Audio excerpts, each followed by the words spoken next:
ಶಾಸಕ ಮುನಿರತ್ನ ಮೇಲೆ ಮೊಟ್ಟೆ ದಾಳಿ ನಡೆಸಿದ್ದು ತಲೆಗೆ ಪೆಟ್ಟಾಗಿದೆ. ಹೀಗಾಗಿ ಕೆಸಿ ಜನರಲ್ ಆಸ್ಪತ್ರೆಯಲ್ಲಿ ಚಿಕಿತ್ಸೆಯನ್ನ ಪಡೆದುಕೊಳ್ತಿದ್ದಾರೆ. ಶಾಸಕ ಮುನಿರತ್ನ ಮೇಲೆ ಮೊಟ್ಟೆ ದಾಳಿಯನ್ನ ನಡೆಸಿದ್ದು ತಲೆಗೆ ಪೆಟ್ಟಾಗಿದೆ. ಹೀಗಾಗಿ 24 ಗಂಟೆ ತೀವ್ರ ನಿಗಾದಲ್ಲಿರಬೇಕು ಅಂತ ವೈದ್ಯರು ಹೇಳಿದ್ದಾರೆ. ಹೀಗಾಗಿ ಇಂದು ಆಸ್ಪತ್ರೆಯಲ್ಲೇ ಮುನಿರತ್ನ ಇರಲಿದ್ದಾರೆ. ಬಹುತೇಕ ನಾಳೆ ಮುನಿರತ್ನ ಆಸ್ಪತ್ರೆಯಿಂದ ಡಿಸ್ಚಾರ್ಜ್ ಆಗುವ ಸಾಧ್ಯತೆ ಕೂಡ ಇದೆ.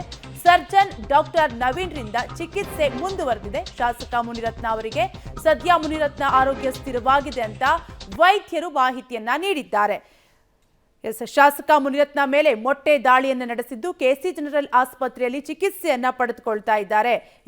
ಈಗಾಗಲೇ ಕೆಸಿ ಜನರಲ್ ಆಸ್ಪತ್ರೆಗೆ ಬಿಜೆಪಿ ನಾಯಕರು ಭೇಟಿಯನ್ನ ನೀಡಿ ಮುನಿರತ್ನ ಅವರ ಆರೋಗ್ಯವನ್ನು ಕೂಡ ವಿಚಾರಿಸಿದ್ದಾರೆ.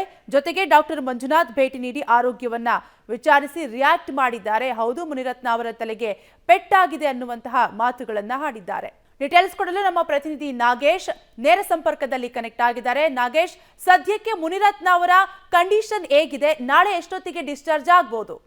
ಬಿಜೆಪಿ ಶಾಸಕ ಮುನಿರತ್ನ ಅವರು ಇವತ್ತು ಕಾರ್ಯಕ್ರಮದಲ್ಲಿ ಭಾಗಿಯಾಗಲಿಕ್ಕೆ ಹೋದಂಥ ಸಂದರ್ಭದಲ್ಲಿ ಅವರ ಕಿಡಿಗೇಡಿಗಳು ಮೊಟ್ಟೆ ದಾಳಿಯನ್ನು ಮಾಡಿದರು. ಆ ಸಂದರ್ಭದಲ್ಲಿ ಮುನಿರತ್ನ ಅವರ ತಲೆಗೆ ಗಂಭೀರವಾಗಿ ಗಾಯ ಆಗಿದ್ದ ಕಾರಣ ಅವರು ಕೆಸಿ ಜನರಲ್ ಆಸ್ಪತ್ರೆಯಲ್ಲಿ ಚಿಕಿತ್ಸೆಯನ್ನು ಪಡೆದಿರುವಂಥದ್ದು. ಈಗಾಗಲೇ ಚಿಕಿತ್ಸೆಯನ್ನು ಕೊಡ್ತಿರುವಂಥ ವೈದ್ಯರ ಸಲಹೆಯಂತೆ ಇವತ್ತು ರಾತ್ರಿ ಇಲ್ಲೇ ಇರುವಂತೆ ಸಲಹೆಯನ್ನು ಕೊಟ್ಟಿರುವಂಥ ಕಾರಣ ನೈಟ್ ಇಲ್ಲೇ ಚಿಕಿತ್ಸೆ ಮುಂದುವರಿಯುತ್ತೆ ಅನ್ನುವಂಥ ಮಾಹಿತಿಗಳು ಇರುವಂಥದ್ದು. ಈಗ ಬಂದಿರುವಂಥ ಮಾಹಿತಿಗಳ ಪ್ರಕಾರ ಶಾಸಕ ಮುನಿರತ್ನ ಅವರು ನಾಳೆ ಬೆಳಿಗ್ಗೆ 11 ಗಂಟೆಗೆ ಕೆಸಿ ಜನರಲ್ ಆಸ್ಪತ್ರೆಯಿಂದ ಡಿಸ್ಚಾರ್ಜ್ ಆಗಲಿದ್ದಾರೆ ಅನ್ನುವಂಥ ಮಾಹಿತಿಗಳು ಸದ್ಯ ಲಭ್ಯವಾಗ್ತಿರುವಂಥದ್ದು. ಆದರೆ ವೈದ್ಯರು ಹೇಳೋ ಪ್ರಕಾರ ಅವರಿಗೆ ಯಾವುದೇ ರೀತಿಯ ಎಕ್ಸ್ಟ್ರಾ ಸಮಸ್ಯೆಗಳೆಲ್ಲ, ತಲೆಗೆ ಗಂಭೀರವಾಗಿ ಗಾಯವಾಗಿರೋ ಕಾರಣ ಇವತ್ತು ರಾತ್ರಿ ಚಿಕಿತ್ಸೆ ಕೊಡಲಿಕ್ಕೆ ಪ್ಲಾನ್ ಮಾಡ್ಕೊಂಡಿದ್ದಾರೆ ಅನ್ನುವಂಥ ಮಾಹಿತಿಗಳು ಸದ್ಯಕ್ಕೆ ಇರುವಂಥದ್ದು. ಕಾವ್ಯ, ಥ್ಯಾಂಕ್ ಯು ನಾಗೇಶ್ ಡೀಟೇಲ್ಸ್ಗಾಗಿ.